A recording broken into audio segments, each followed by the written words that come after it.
সুপ্রিয় চাকুরি প্রত্যাশী ভাই ও বোনেরা, জব এভরিডে চ্যানেলে আপনাদেরকে স্বাগতম। আজকের ভিডিওতে আপনাদের জন্য নিয়ে এসেছি ঢাকা দক্ষিণ সিটি কর্পোরেশনের নতুন একটি নিয়োগ বিজ্ঞপ্তি নিয়ে। এখানে আপনারা সকল জেলা থেকে আবেদন করতে পারবেন।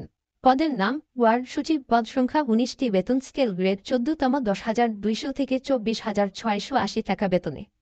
শিক্ষাগত যোগ্যতা কোনো স্বীকৃত বিশ্ববিদ্যালয় হতে স্নাতক বা সমমানের ডিগ্রি এবং কম্পিউটারে প্রতি মিনিটে বাংলা 20 ও ইংরেজিতে 20 শব্দ থাকতে হবে। এখন দেখব আবেদনের শুরু কবে, শেষ কবে এবং কোন কোন জেলার প্রার্থীগণ আবেদন করতে পারবে।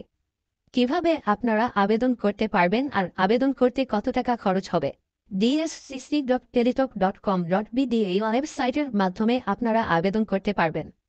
এখন দেখে নেই আবেদনের শুরুর তারিখ 15ই মে 24 হইতে আবেদনের শেষ তারিখ 30 মে 2024।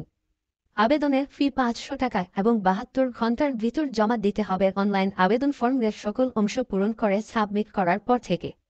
ভিডিওটি ভালো লাগলে সবাই লাইক, কমেন্ট, শেয়ার এবং সাবস্ক্রাইবও করবেন। ধন্যবাদ সবাইকে।